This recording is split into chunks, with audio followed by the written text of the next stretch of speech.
गरीब दामाद की झोपड़ी, अमीर दामाद का बंगला। सुनो, ये लो मोना, आज माँ के लिए ये बना देना। सुनिए जी, पनीर तो काफी महंगा होता है, हम भी साल में बस 1-2 बार ही खा पाते हैं। आपके पास पैसे थे इसे लाने के? क्या मतलब? अरे ऐसे क्यों पूछ रही हो मोना, जैसे कि मैं ये चुरा कर लाया हूँ। अरे आप भी ना कैसी कैसी बातें करते हो। मैं ये नहीं कह रही हूँ कि आप इसे चुरा कर लाए हो, बल्कि जब से माँ आई हैं आपने अच्छा अच्छा ही सब कुछ बनवाया है। मैं जानती हूँ कि हमारे हालात कैसे हैं, बस इसीलिए पूछ रही थी। अगर ऐसा है तो बस ये समझ लो कि माँ के कदमों से बरकत हो गई। तुम ज्यादा इस बारे में मत सोचो, तुम बस माँ को खिलाने पिलाने पर ध्यान दो। आकाश ऐसे बोलकर अपनी सास के पास चला गया। आकाश कमला का दामाद था जो कि झोपड़ी में रहता था। कमला के 2 दामाद थे, एक झोपड़ी का मालिक था तो दूसरा बंगले का। सास अभी अपने झोपड़ी के घर वाले दामाद के यहाँ आई हुई थी। माँ जी क्या कर रही हैं? लाइए मैं आपके पाँव दबा देता हूँ। अरे नहीं नहीं दामाद जी, दामाद सास के पाँव नहीं दबाते। माँ मैं बस आपका दामाद नहीं हूँ, बेटा भी हूँ, और बेटा तो अपनी माँ के पाँव दबा सकता है ना। आकाश ऐसे बोलकर पांव दबाने लगा। कमला कुर्सी पर बैठी हुई थी। अपने दामाद को खुद की इतनी सेवा करते देख कमला की आंखों में आंसू आ गए और उसने अपना हाथ आकाश के सर पर रख दिया। भगवान तुम्हें हमेशा खुश रखे। आकाश ने ऐसे ही काफी देर अपनी सास की सेवा की और फिर वो कुछ देर बाहर आ गया। अभी वो बस एक दुकान के सामने से गुजरा ही था कि दुकानदार चिल्लाया, अरे सुनो आकाश भैया। हाँ बोलो लाला जी। अरे आकाश भैया, आज भी तुमने सफल मटर और आधा किलो पनीर दिया था। आज तक के तुम्हारे 1500 रुपए चढ़ गए, कब लौटाओगे उधार? लाला जी उधारी तो है, और कौन सा मैं कहीं भागा जा रहा हूँ, दे दूंगा। आकाश बेचारा उधार पैसे चढ़ा चढ़ा कर अपनी सास को अच्छा अच्छा खिलवा रहा था। आज भी कमला ने अपने गरीब दामाद की झोपड़ी में मटर पनीर की सब्जी खाई और फिर वो सभी सो गए। ऐसे ही अगले दिन। माँ जी कहाँ जा रही हैं? कुछ नहीं दामाद जी, बस सोच रही थी सर्दी है तो मुंह हाथ धो लेती हूँ। नहीं रुक जाओ माँ, पानी बहुत ठंडा है, 2 मिनट रुको, मैं पानी गर्म करवाता हूँ। और मुंह हाथ घर में ही धोना, बाहर नहीं जाना। अरे क्यों परेशान होते हो दामाद जी, और वैसे भी मोना भी तो बाहर कपड़े धो रही है, मैं भी धो लूंगी। नहीं माँ, लापरवाही ना करो, तबीयत खराब हो जाएगी। मैं पानी गर्म करके देता हूँ ना, आप झोपड़ी में ही कोने में इधर को धो लीजिए, बाहर बहुत बड़ी सर्दी है। आकाश ने खुद ही किसी तरह चूल्हा फूंक फूंक कर चूल्हा जलाया और फिर कमला को हाथ मुंह धोने को पानी गर्म करके दिया। गरीब दामाद अपनी सास को ऐसे ही अपनी झोपड़ी में रख रहा था। ऐसे ही दोपहर के वक्त जब आकाश काम पर से घर आया तो देखा कमला चावल चुन रही थी। अरे माँ जी क्या कर रही हो? बेटा मैं जरा चावल चुन रही थी। मोना मैंने मना किया था ना कि माँ बस कुछ दिनों के लिए आ रही है तो उनसे कोई काम नहीं करवाना। ऊपर से माँ का चश्मा भी नहीं है, उन्हें दिक्कत हो रही होगी। माँ लाओ, मैं ये चावल चुन लेता हूँ। आकाश ने कमला को ये काम भी नहीं करने दिया और सारे चावल खुद ही चुन दिए। ऐसे ही आकाश छोटी छोटी चीजों का बहुत ख्याल रखता था। देखते ही देखते 1 हफ्ता बीत गया और वो दिन भी आ गया जब कमला अपने बेटी दामाद की झोपड़ी से दूसरी बेटी और दामाद के बंगले जाने लगी। चल बेटा मैं जा रही हूँ, तू अपना और आकाश का ख्याल रखना। माँ आ जाओ, मैंने रिक्शा मंगवा दिया है। अरे बेटा लेकिन पूजा का बंगला ज्यादा दूर नहीं है, मैं पैदल चली जाती हूँ। कैसी बातें कर रही हो माँ, पैदल जाती हैं आप? इसमें जाओ आराम से, मैंने इसे रास्ता बता दिया है और पैसे भी दे दिए हैं। मोना सर्दी हो रही है, माँ को कोई शॉल लाकर दो वरना रिक्शे में उन्हें ठंड लग जाएगी। आकाश ने मोना से शॉल लेकर कमला को ओढ़ा दिया। उसके बाद कमला रिक्शे में बैठ गई और आकाश के सर पर हाथ फेरते हुए अपनी दूसरी बेटी के घर जाने को निकल गई। दूसरी बेटी बड़े बंगले में रहती थी। एक बेहद ही आलीशान सा बंगला था जिसे कमला पहले तो यूं ही देखती रही और जब कमला घर के अंदर पहुंची तो काफी शांत सी थी। यहाँ तो कोई भी दिखाई ही नहीं दे रहा है ही ये बंगला इतना बड़ा। कमला ऐसे बोल ही रही थी कि उसे तभी अपना दामाद माधव दिखाई दिया। नमस्ते दामाद जी, पूजा कहाँ है? अंदर है, चली जाओ। ठीक है। कमला को माधव का बर्ताव काफी अजीब सा लगा, लेकिन फिर वो अपनी बेटी के पास आ गई। पूजा मेरी बच्ची कैसी है? माँ आप आओ बैठो। कमला ने पूजा को बैठा लिया और दोनों माँ बेटी बातें करने लगी। ऐसे ही दोपहर का वक्त हो गया और पूजा ने फोन पर माधव से बात की। सुनिए माँ आई हुई हैं, क्या खिलाना है माँ को? कुछ अच्छा सा ले आते हैं। तुम्हारी माँ गई नहीं अभी तक? खैर पैसा पेट पर नहीं उगता है पूजा, जो भी घर में है वही खिला दो। ये आप क्या बोल रहे हैं? अच्छा ठीक है। पूजा ने माधव के बोलने पर फ्रिज में चेक किया। उसे 2 पुरानी आलू की सब्जियों और 1 दिन पुराने दाल चावल मिल गए, जिनको ही उसने गर्म कर दिया और अपनी माँ को खिलाया। खाना खाने के बाद कमला को सर्दी लगने लगी तो वो अपनी बेटी से बोली, अचानक से ही कितनी सर्दी लग रही है। पूजा, तेरे बंगले में कोई हीटर नहीं है क्या? माँ जी, हीटर बातों से नहीं बिजली से चलता है, और पता है उसमें बिल कितना आता है, इसीलिए ज्यादा अपना दिमाग मत चलाइए। माधव बेटा, मैंने तो कोई ऐसी चिड़चिड़ी बात बोली भी नहीं जो तुम ऐसे कर रहे हो। सुनो पूजा, मेरा खाना कमरे में रखा हो, मैं वहीं खाऊंगा। माधव के इस बर्ताव से कमला को बेहद दुख हुआ, क्योंकि अभी तो वो ऐसे दामाद के घर से आ रही थी जिसने उसे पलकों पर बिठाया हुआ था, और अब दूसरा दामाद उसे पांव की जूती की भी अहमियत नहीं दे रहा था, जिसकी वजह से वो दुखी थी। ऐसे ही अगली सुबह। कितना ठंडा पानी है यहाँ तो, इतने बड़े बंगले में गीजर भी नहीं है शायद। क्या करूँ, अब तो ऐसे ही पानी से नहाना होगा। कमला सारी रात के रुके हुए ओले से पानी से नहा ली, लेकिन अब उसे सर्दी लग रही थी। वो सर्दी से कांपने लगी, जिसकी वजह से वो थोड़ा सा गर्म पानी पीने को रसोई में आई।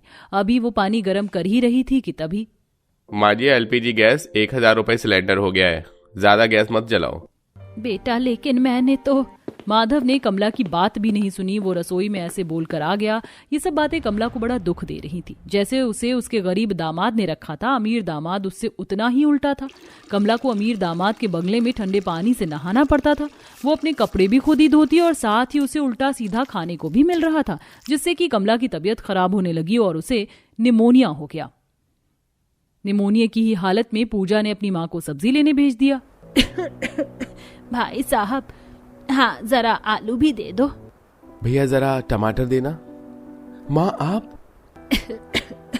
आकाश बेटा, तुम? माँ आपको क्या हो गया?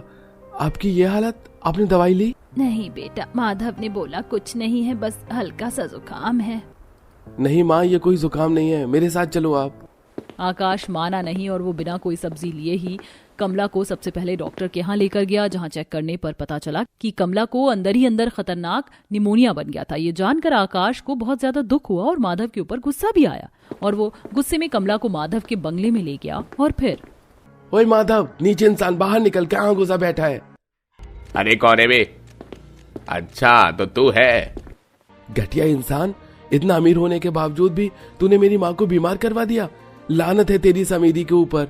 पत्थर के बंगले में रहने वाले तेरे घर के साथ साथ दिल भी तेरा पत्थर का ही है। माधव आकाश की बात पर गुस्सा हो गया और उसने गुस्से में उसके ऊपर हाथ छोड़ दिया। क्या बोला बे तू? तेरी ये मजाल। रुक जा आकाश बेटा, इसके मुंह मत लग। कमला के रोकने पर आकाश रुक गया। सिर्फ माँ के बोलने पर मैं रुक रहा हूँ। चलो माँ। अरे हाँ, ले जा इस बुढ़िया को, बेवजह आ गई मेरे बंगले में, इसके लिए तेरी झोपड़ी ही सही है। माधव की बातों पर आकाश को गुस्सा तो आ रहा था, लेकिन वो कुछ भी बोला नहीं। लेकिन अब इतनी इंतहा पर पूजा का मुंह भी खुल गया और वो बोली, माधव जी, आप इतने नीच कैसे हो सकते हो? मेरी माँ क्या कोई समान वमान है? अरे आपका तो ये नकचड़ापना जाता ही नहीं है। आप रहो ऐसे ही, मैं तो जा रही हूँ अपनी माँ के पास ही। पूजा भी माधव को छोड़कर आकाश की झोपड़ी में आ गई।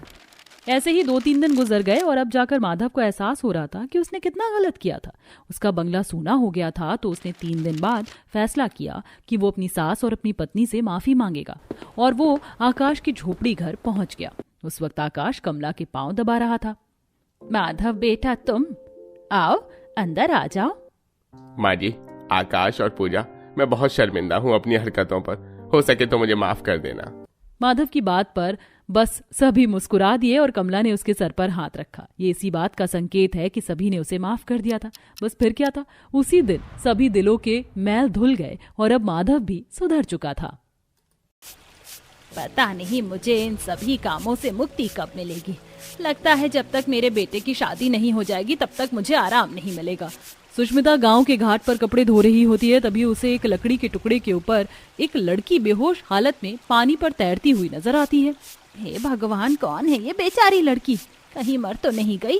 सुष्मिता घाट के पानी के अंदर उतर जाती है और उस लड़की को किनारे तक लेकर आती है, जिसके बाद वह उसके सीने पर दबाव डालकर अंदर का पानी बाहर निकालती है। अचानक से पानी बाहर आने के बाद लड़की को होश आता है। अरे कौन हो आप और मैं यहाँ क्या कर रही हूँ? बेटी, मेरा नाम सुष्मिता है। मैं यहाँ कपड़े धो रही थी और तुम्हें पानी में तैरते हुए देखा तो लगा कि शायद तुम मर गई हो, लेकिन भगवान का शुक्र है कि तुम जिंदा हो। तुम्हारा घर कहाँ है, परिवार कहाँ है, बताओ मुझे, मैं तुम्हें तुम्हारे घर छोड़ आती हूँ। मेरा घर, मेरा परिवार कहाँ है, मुझे नहीं पता। मैं कौन हूँ मुझे नहीं पता।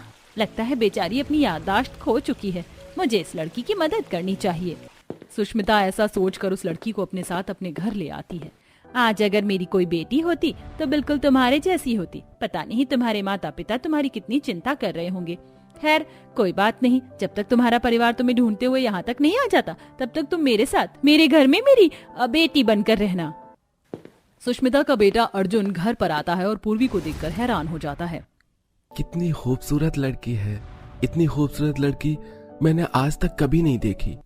अर्जुन पूर्वी को देखता ही रह जाता है। तभी सुष्मिता उससे पूछती है, अरे बेटा कहाँ खो गया? माँ ये कौन है? पहले तो इस गांव में मैंने इस लड़की को कभी नहीं देखा। अर्जुन के ऐसा बोलने पर सुष्मिता उस बेचारी पूर्वी की सारी बात बताती है, जिसे सुनकर अर्जुन को भी उसके ऊपर बहुत तरस आता है। हाँ, कोई बात नहीं माँ, लगता है भगवान यही चाहता है। शायद उन्होंने आपको इस लड़की का मसीहा बनाकर भेजा होगा। अर्जुन की ये बात सुनकर सुष्मिता संकोच में पड़ जाती है। अब वो बेचारी पूर्वी का बहुत अच्छे से ख्याल रखती है, उसको चूल्हे का खाना बनाकर खिलाती है। इधर अर्जुन रोजाना मजदूरी करके जब घर पर आता है तो जंगल से लकड़ियों को साथ लेकर आता है। वह उन्हें लाने के बाद काटने लगता है। अर्जुन की ये मेहनत देखकर पूर्वी उसकी तरफ धीरे धीरे आकर्षित होने लगती है। वह उससे बातें करती है। दोनों को ही एक दूसरे से बातें करना अच्छा लगता है। आप भी ना कितना मजाक करते हो। मुझे तो आपकी बातें सुन सुनकर बहुत हंसी आती है। हाँ, क्योंकि मुझे मजाक करना अच्छा लगता है और जब तुम हंसती हो तो मुझे और भी ज्यादा अच्छा लगता है, इसलिए मैं तुम्हारे साथ ऐसी बातें करता हूँ। दोनों को इस तरह हंसते हुए देखकर सुष्मिता को बहुत खुशी होती है और वह मन ही मन सोचती है, कितना समय हो गया इस बेचारी फूल जैसी बच्ची को कोई भी ढूंढने नहीं आया। लगता है इसका कोई नहीं है। क्यों ना मैं इसे अपना लूं। अगर ये मेरे घर की बहू बन जाएगी तो इससे अच्छी और क्या बात होगी। मेरे बेटे को भी उसकी अर्धांगिनी मिल जाएगी और मुझे इतनी प्यारी सी बहू मिल जाएगी। 2 से 3 दिन बाद सुष्मिता अचानक से पूर्वी से एक दिन पूछ ही लेती है, अगर बुरा ना मानो तो मैं तुमसे एक बात कहना चाहती हूँ। तुम्हें मेरा बेटा कैसा लगता है? हाँ, बहुत अच्छे हैं, बहुत मजाकिया हैं, मुझे बहुत खुश रखते हैं।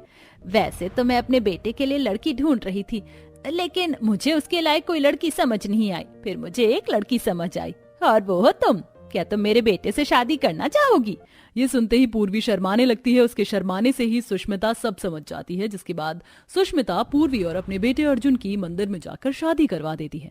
शादी के बाद पूर्वी सुष्मिता का घर अपने आप संभालने लगती है। घर के सारे काम काज खुद करती है, यहाँ तक कि अब वह उनके कपड़े भी धो लेती है। एक दिन अचानक से पूर्वी अपनी सास सुष्मिता से कहती है, माँ जी मुझे किसी जरूरी काम से यहाँ से थोड़ा दूर जाना है। लेकिन बहू तुम कहाँ जाओगी? क्या तुम्हारी याददाश्त वापस आ गई है या फिर तुम्हें कुछ याद आया है? ऐसे अकेले तुम कहाँ जाओगी? कहीं खो गई तो? नहीं माँ जी, मैं कहीं नहीं खोने वाली, मैं वापस जरूर आऊंगी, आप मेरा इंतजार करना। पूर्वी इतना कहकर सुष्मिता से इजाजत लेती और चली जाती है। वह गांव से सीधा शहर में आती है। शहर में सबसे अमीर घर यानी कि बुंदेल परिवार की सोने की हवेली में सोने के दरवाजे के अंदर आती है, जहां एक बूढ़ा आदमी राम मनोहर अफसोस में बैठा होता है। कहाँ है मेरी बेटी? पता नहीं किस हालत में होगी। मुझे तो अपनी बेटी की बहुत याद आ रही है। हर जगह ढूंढ लिया लेकिन कहीं नहीं मिली। पिताजी देखो, मैं तो आपके सामने ही हूँ, आपको मुझे ढूंढने की जरूरत ही नहीं है।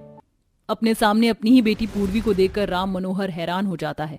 वह फौरन उसे गले से लगाता है और रोते हुए उससे पूछता है, बेटी तुम कहाँ गायब हो गई थी? और तुम्हारे सिर पर ये सिंदूर, ये सब क्या है बेटी? बताती हूँ पिताजी, सब बताती हूँ, आप आराम से बैठो। जो मामूली सी लड़की अपनी याददाश्त खोने का नाटक कर रही थी, असल में वो एक बहुत अमीर खानदान की बेटी थी। पूर्वी अपने पिता को बताना शुरू करती है। उस रात बहुत तेज बारिश हो रही थी पिताजी। मैं विशाल से मिलने उसके घर गई थी। वहां मैंने देखा। अरे बेटा, किसी भी तरीके से तू उस लड़की से शादी कर ले, उसके बाद तो उसकी सारी जायदाद, उसकी दौलत सब तेरे नाम हो जाएगी। यहाँ तक कि बुंदेल खानदान का सोने का महल भी हमारे नाम हो जाएगा।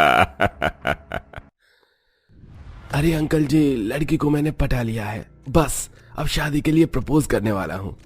फिर शादी करते ही सब कुछ अपने नाम करवा लूंगा और जैसे ही सोने का महल और सब कुछ मेरे नाम हो जाएगा, मैं एक लात मारकर उसे अपनी जिंदगी से बाहर फेंक दूंगा, बिल्कुल दूध में मक्खी की तरह।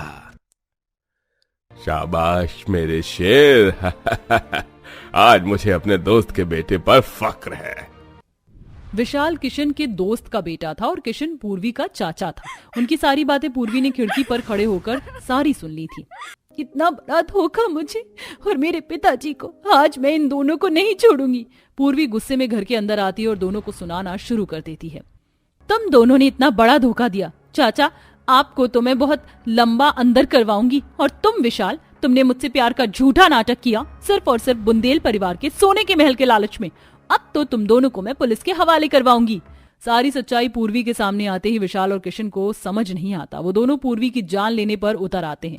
बेचारी पूर्वी अपनी जान बचाकर वहां से भागते हुए नदी किनारे आ जाती है, लेकिन वहां भी विशाल उसे पकड़ लेता है। वह उसे मारने ही वाला होता है कि इतने में पूर्वी नदी में कूद जाती है। नदी में वह तैरने की कोशिश करती है लेकिन तैर नहीं पाती। तभी उसके हाथ एक लकड़ी का टुकड़ा आता है। वह उसका सहारा लेकर नदी में तैरती जाती है। पिताजी, उन दोनों को छोड़ना नहीं, वो दोनों सब कुछ हड़पना चाहते थे।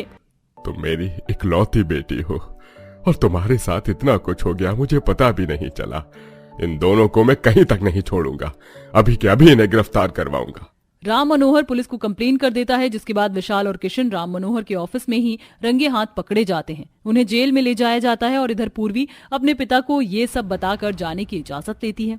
अच्छा पिताजी, अब मैं चलती हूँ। अरे बेटी, कहाँ जा रही हो? इतना सब कुछ तुम्हारे लिए है, मैं अकेला इन सब चीजों का क्या करूंगा? पिताजी, मेरी शादी हो गई है, अब मैं इन सब चीजों का क्या ही करूंगी। मैं अपने ससुराल जा रही हूँ।